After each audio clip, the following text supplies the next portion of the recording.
So now we're going to talk about the BCG One Matrix. It's quite similar to the McKinsey matrix. It answers a similar level of questions. It just kind of illustrates them a little bit differently.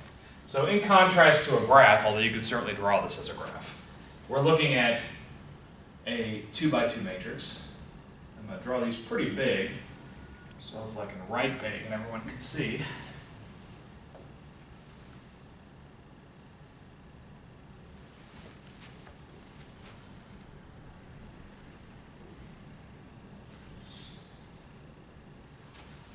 Yeah, that looks pretty good.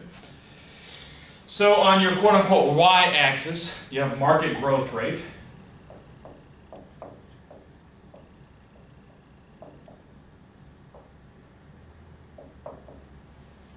And on your x-axis, you have relative market share.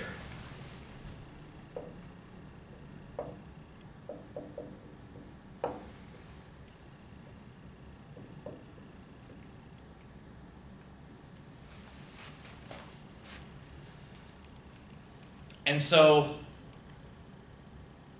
what you'll have here, and you can do this in a variety of ways. You can put different scales. I mean, there's a variety of techniques here. A lot of people will put kind of like a 4 to 0 scale here.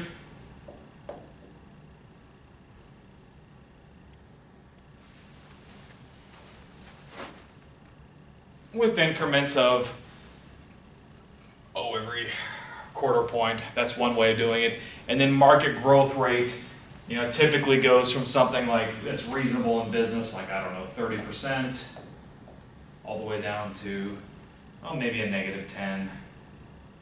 So that's showing that, you're not actually growing. So market growth rate of 30% is a big deal. And then, the -10%, that's a firm or a strategic business unit that's not doing too well. The relative market share, of course, would be kind of like what we talked about in the GE matrix, the relative competitive advantage, whereas your market growth rate might be kind of like your attractiveness of that particular industry. They're very similar concepts. Now what we have in this quadrant are strategic business units that are growing and have a large market share. And these are what we call stars.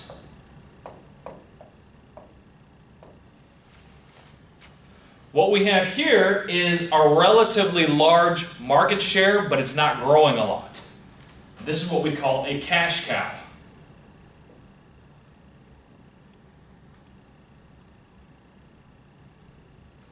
So for the stars piece,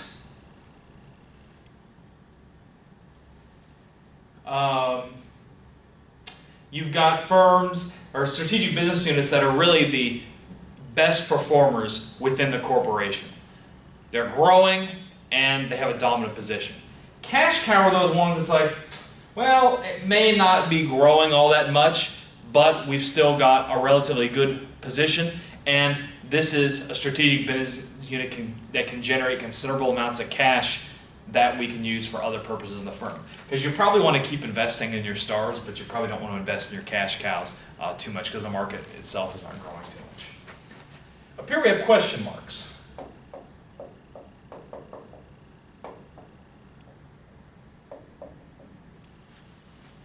And question marks are things, we don't have much of a market share here, but the market growth rate itself is doing really well. So we don't have a good position, but it's a great industry.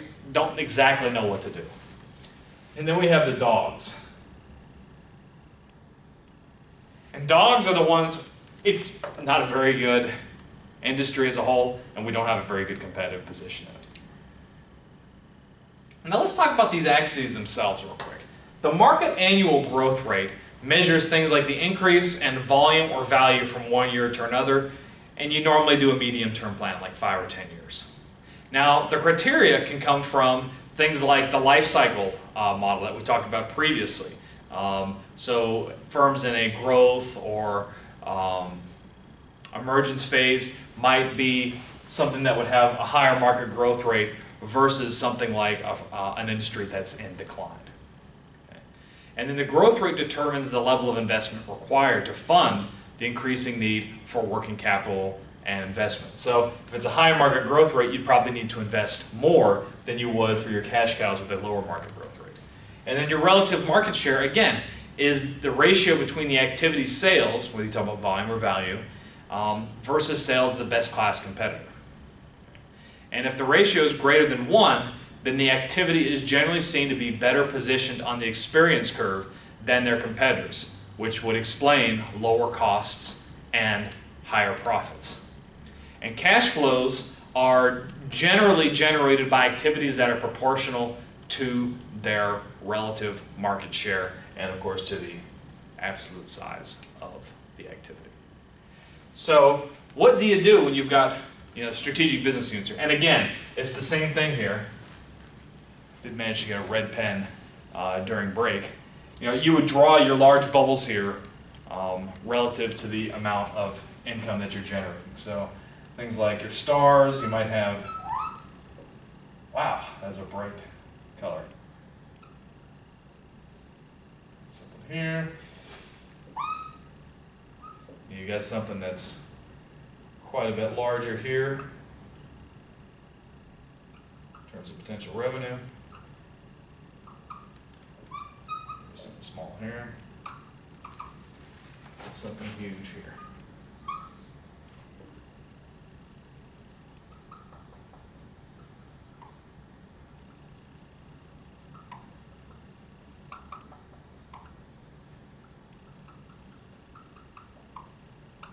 There we go. Okay.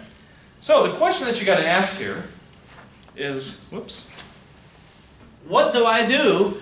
And these are like, this would be like 4 strategic business units of a given firm. You say, you know what do we do with our stars here? Well, you continue to invest in stars because you want them to continue to grow with the market growth rate. This is great. You got a great position, you want to maintain that position, and you want to grow with the market. Great. Your cash cows, you want to do what we call milking or harvesting. Just don't invest a lot in them, but continue to enjoy the benefits of revenue generation from these. Okay. Question marks is selective investment. You don't know. You hope that these are things that will take off because it's a really attractive growing market, but like a lot of things in the introductory or the emergence phase of an industrial life cycle, it may not last. So you don't really know, especially when you don't enjoy much market share. Now the dogs, you want to divest. You want to get rid of them because you don't have a good competitive position and it's lowering. Like they always say, who let the dogs out? So one of the things that you can also look at is the cash flow within this matrix. So your question marks that you don't know much about, normally you'd say, you know what? We'll selectively invest in things that we think will do well and invest things from our large positive cash flows of our cash cows and put them into your question marks, which again, you want to hopefully grow in the long run, but at least in the short term, they have a large negative cash flow. Your stars typically have a relatively modest positive or negative cash flow. Because part of this is the fact that they require a lot of investments to keep up with the market growth rate. But again, it's the introductory, the emergence phase of the industrial life cycle. You don't really know how it's going to do. So you may also wish to take your cash cows and take some of this income and also invest it in your stars to hopefully help them grow in the long run too. Your dogs may generate income or they may not. It's hard to say, but we generally don't invest in our dogs. So this is the BCG One Matrix, but let's maybe talk a little bit holistically about these tools before I move on to the next section of this module, which is controlling and guiding individual businesses. Whether you use the BCG One Matrix or the GE McKinsey Matrix, they're great because they allow you to represent the firm's strategic position as a corporation, but you look at it as a corporation composed of individual strategic business units. So you can compare corporate strategy to business level strategy with a quick snapshot. That's great. They're relatively simple tools. Now I have to admit this BCG matrix is a lot simpler than the McKinsey matrix. But they're still relatively simple. You can get a snapshot and say all you needed to say in one slide. It's great. They're also versatile. They can all these tools that I mentioned, yes, they are generally used for corporate strategy, but you can apply them to business level strategy, business level strategy with strategic business units, but you can also apply them to products, et cetera, et cetera. Imagine, within a single store, you could look at these as different products as well. Loss leaders, you hear about that in retail a lot. You can apply them across levels of analysis. And furthermore, they are a great point to start a conversation within a firm. And that conversation can be between divisions, functions, or hierarchical levels. It just gives you a nice illustration. People say, no, I don't like that, let's change this, and you can have a nice dialogue there. Now, the bad part is, of course, they can oversimplify what's going on in a firm. I mean, reality is messy, and we've made it look really simple with these diagrams. Okay? First of all, growth rate is not the only measure of attractiveness, as we're showing here. So it makes it look like we should focus on growth, but let's be honest, sometimes there's other reasons. We talk about ends of a firm, like profit, social value, environmental concerns, that may be more important than simple market growth rate. And again, the size of market share and competitive advantage are not always correlated, as we've shown, unlike what we've shown here in the BCG matrix. Again, you could have a very small market share, but have a huge competitive advantage because you're extremely different, you have some sort of a special process technique. So the size of the market share and competitive advantage, it depends. Now, whether you're looking at the BCG or also the McKinsey, these grading criteria are extremely subjective. You are making a judgment call. This is pseudoscience, no different than strategic group maps or the scenario building. Your decisions to invest, hold, and harvest, whether you're looking at your BCG or your McKinsey matrix, really should not be based only on a simple graph. I mean, these are huge decisions. These tools are just a starting point. The BCG matrix, and to an extent the McKinsey, also tend to favor internal financing. See, we talk about the cash cow financing these under other strategic business units. But you know what, maybe you're better off going public with strategic business unit or the overall firm, or raising capital in other ways. And none of these tools take synergies into account. It may be, and this ties back into transaction cost economics, which I talk about in one of my other videos. It may be that you want to keep a certain strategic business unit within the corporation because it provides a service. It's cheaper to get that service in-house than search for it on the open market. Think about, let's think of a car company, for example.